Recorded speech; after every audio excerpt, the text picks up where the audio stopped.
अथ षष्ठोध्याय आत्मसंयम योग।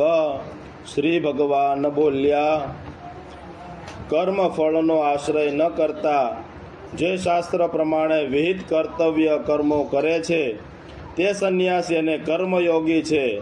અગ્નિહોત્રાદિક કર્મ છોડનારને ક્રિયા માત્રનો ત્યાગ કરનાર નહીં. હે પાંડવ, જેને સંન્યાસ કહે છે તેને તું યોગ સમજ. મનમાં સંકલ્પનો ત્યાગ કર્યા સિવાય કોઈ પણ કર્મયોગ થતો નથી. યોગ સાધનાને માટે કર્મ સાધન છે. જેણે તે સાધ્યો છે તેને માટે ઉપરામ એટલે વીરતી શાંતિ જ સાધન છે. જ્યારે મનુષ્ય ઇન્દ્રિયોના વિષયોમાં અને કર્મમાં આસક્ત થતો નથી તથા સર્વ સંકલ્પનો ત્યાગ કરે છે ત્યારે જ યોગારૂઢ કહેવાય છે. મનુષ્ય પોતાની મેળે જ પોતાનો ઉદ્ધાર કરવો, પોતાનો આત્માથી કદી અધોગતિ થવા દેતી નથી. આત્મા જ આત્માનું બંધુ છે અને પોતે જ પોતાનો શત્રુ છે. જેને પોતે પોતાને જીત્યો છે તે પોતપોતાને બંધુ છે, પણ જે પોતાને ઓળખતો નથી તે પોતા પ્રત્યે શત્રુ પેઠે વર્તે છે. જેણે પોતાનું મન, ટાઢ, તડકો વગેરે જીત્યું છે અને જેને શાંતિ પ્રાપ્ત થઈ છે તેનો આત્મા સુખ અને દુઃખ તથા માન અપમાન વિશે એક સરખો રહે છે. ઉપદેશથી મળેલા જ્ઞાન વડે તથા સાક્ષાત અનુભવ જ્ઞાન વડે જેનું મન અનાસક્ત થયું છે, જેણે ઇન્દ્રિયોનો વિજય કર્યો છે, જેને માટીના કટકા ઉપર, પાષાણ ઉપર, સુવર્ણ ઉપર શાન બુદ્ધિ છે અથવા સર્વને સમાન ગણે છે, તે યોગી ઈશ્વર પરાયણ કહેવાય છે. હિતેચ્છુ, મિત્ર, શત્રુ, તટસ્થ, મધ્યસ્થ, અણઘામણો અને બાંધવ તેમજ સાધુ પુરુષમાં અને દુષ્ટમાં સમભાવ રાખનાર શ્રેષ્ઠ યોગી છે. ચિત્ત સ્થિર કરીને વાસના અને સંગ્રહનો ત્યાગ કરીને યોગીએ સદાય એકાંતમાં રહેવું અને મનને સમાધિમાં જોડવું. પવિત્ર સ્થાનમાં આસન બહુ ઊંચું નહીં તેમજ બહુ નીચું નહીં, પરંતુ સમાન તેમની દર્ભ નીચે મૃગચર્મ અને ઉપર વસ્ત્રાસન એમ પોતાને માટે સ્થિર આસન કરવું. ઇન્દ્રિયોને ક્રિયામાં નિયમમાં રાખી આસન ઉપર બેસીને મનને એકાગ્ર કરવું અને તે પછી મનની શુદ્ધિને માટે યોગ સાધવો. કાયા, ડોક અને મસ્તકને સરખી રીતે સ્થિર રાખવી, દ્રઢ પ્રયત્નવાળા થવું. દિશાઓમાં આડી અવળી દ્રષ્ટિ નહીં કરતા પોતાની નાકની દાંડી ઉપર નજર રાખવી. પૂર્ણ શાંતિથી ભયરહિત થઈ બ્રહ્મચર્ય વિશે દ્રઢ થઈ મનનો નિગ્રહ કરી પરમેશ્વર વિશે પરાયણ થઈ મારું ધ્યાન કરતો થઈશ. આ પ્રમાણે મનને સદાય સમાધિના જોડનારો તથા મનને નિયમમાં રાખનારો યોગી મોક્ષ રૂપ શાંત સ્થિતને પામે છે. હે અર્જુન, છેક અકરાંતિને યોગ સિદ્ધ થતો નથી કે છેક ભોજન નથી કરતાને યોગ સિદ્ધ થતો નથી કે નથી થતો ઉપવાસીને કે નથી થતો અતિ ઊંઘનારને કે જાગનારને. જેનો આહાર તથા વિહાર નિયમિત છે એવા પુરુષોનો સમાધિ રૂપ યોગ દુઃખનો નાશ કરનારો થાય છે.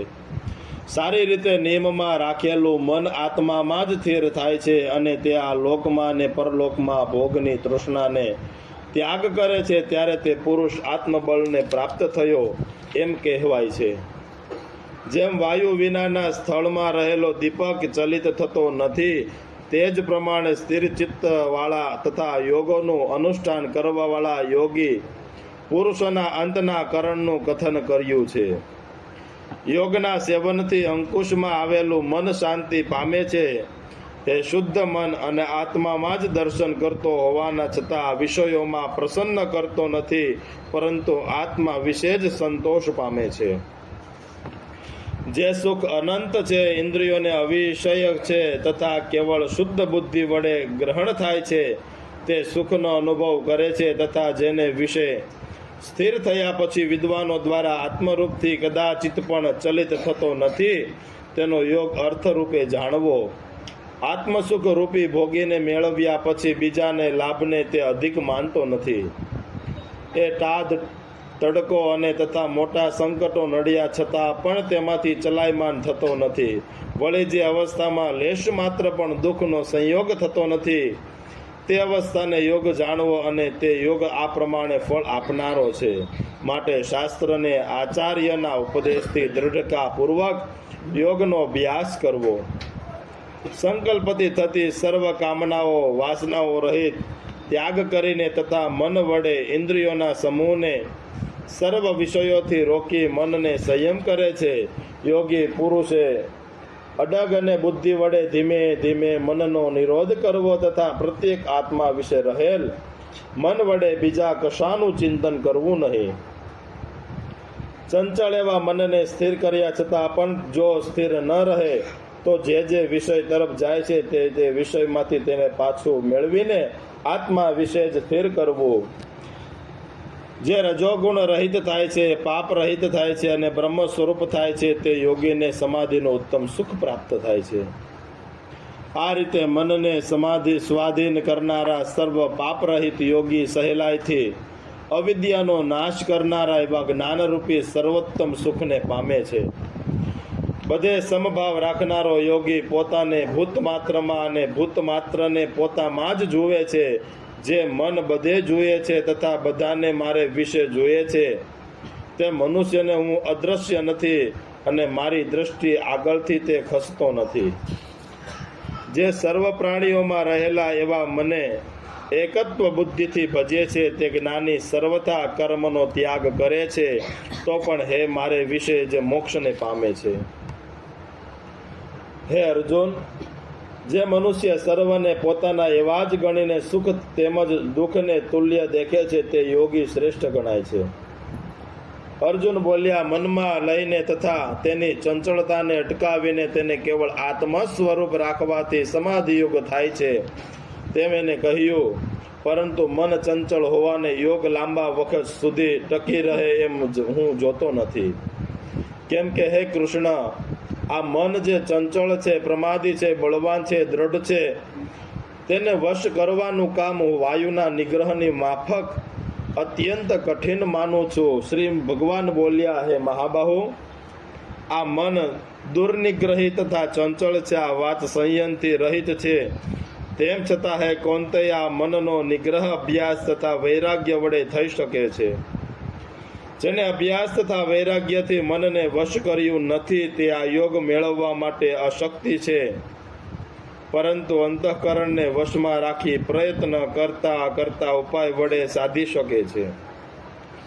અર્જુન બોલ્યા, હે કૃષ્ણ, જેમ અલ્પ પ્રયત્ન કરવાવાળા છે, શ્રદ્ધા વડે યુક્ત છે તથા જે મંદ પ્રયત્ન હોવાને યોગ ભ્રષ્ટ થાય છે તે સફળ ન થવાથી કઈ ગતિને પામે છે. હે મહાબાહુ, યોગથી વિમૂઢ થતા કર્મ ઉપાસનાથી રહિત એમ બંને ભ્રષ્ટ પુરુષ છૂટા પડેલા વાદળા માફક શું નાશ કરી પામશે?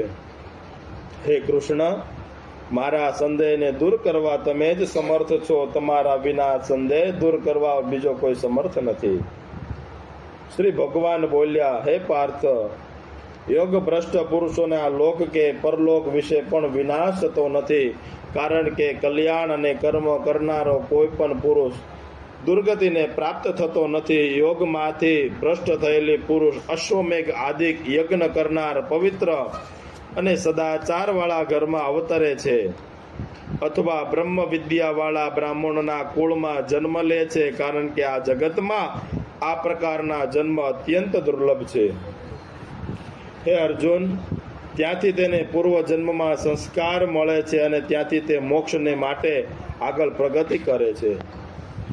પૂર્વના અભ્યાસને લીધે તે અવશ્ય યોગ તરફ ખેંચાય છે. યોગનો કેવળ જિજ્ઞાસુ પણ સકામ વૈદિક કર્મ કરનારની સ્થિતિને ઓળંગી જાય છે.